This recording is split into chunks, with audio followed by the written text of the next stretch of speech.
크렘린궁에서 만난 북러, 동지적 인사 주고받으며 전략적 유대 과시. 모스크바발 긴급 외교 회동.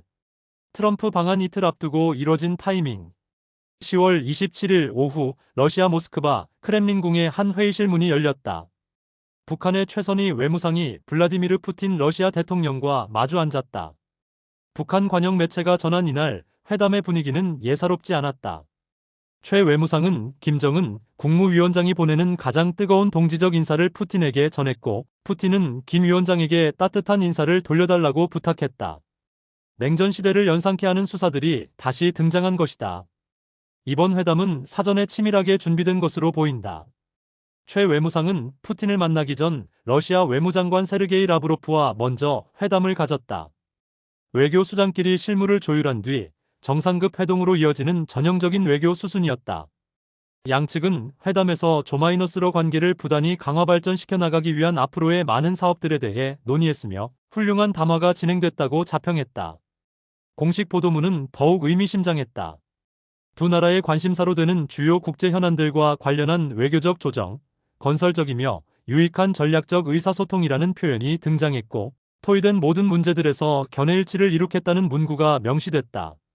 하지만 정작 어떤 사업을 논의했는지, 어떤 국제 현안에 대해 조정했는지에 대한 구체적인 내용은 한 줄도 공개되지 않았다. 미국 비판은 러시아만. 북한 보도문엔 빠진 한마디. 흥미로운 지점은 러시아와 북한의 발표 내용이 미묘하게 엇갈렸다는 점이다. 러시아 외무부는 양측이 한반도 및 동북아 지역 긴장의 원인을 미국과 그 동맹들이라고 공동으로 비판했다고 밝혔다. 그러나 북한이 공개한 보도문에는 미국에 대한 언급이 전혀 없었다. 북한이 의도적으로 미국 비판을 자제한 것인지 아니면 다른 메시지를 염두에 둔 것인지 해석이 분분하다. 이번 회담의 타이밍도 예사롭지 않다. 도널드 트럼프 미국 대통령이 한국을 방문 10월 2931하기 불과 이틀 전에 이뤄진 회동이었기 때문이다. 북한이 러시아와의 유대를 공개적으로 과시함으로써 한반도 주변 외교안보판에서 자신의 입지를 재정비하려는 의도로 풀이된다. 포괄적 동반자에서 동지로. 북러 관계의 새 국면. 북한과 러시아의 밀착은 어제 오늘의 일이 아니다. 지난해 두 나라는 포괄적 전략적 동반자 관계 조약을 체결하며 군사 외교 경제 전 분야에서 협력을 강화해왔다. 특히 상호방위 조약 성격의 조항까지 포함되면서 사실상 준동맹 관계로 격상됐다는 평가를 받았다.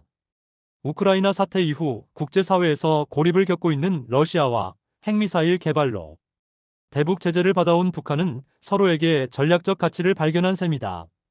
이번 회담에서 동지적 인사라는 표현이 등장한 것도 그런 맥락이다. 단순한 외교적 수사를 넘어 양국이 공동의 정미국과 그 동맹을 상정하고 결속을 다지고 있다는 신호로 읽힌다. 하지만 정작 구체적인 협력 내용 군사 지원인지 경제 협력인지 에너지 거래인지 은 베일에 쌓여 있다. 전략적 의사소통이 실체화될 날은 올까? 이제 관건은 이번 회담이 단순한 립서비스에 그칠지 아니면 실질적인 협력으로 이어질지다. 전문가들은 몇 가지 후속 조치를 주목하고 있다. 첫째, 북한과 러시아가 앞으로 발표할 구체적 협력 분야다. 군사장비 거래, 에너지 자원 교환, 경제 협력 프로젝트 등이 가시화될 경우 한반도와 동북아 정세에 직접적인 영향을 미칠 수 있다. 둘째, 트럼프 대통령의 방한 이후 북한의 대응이다.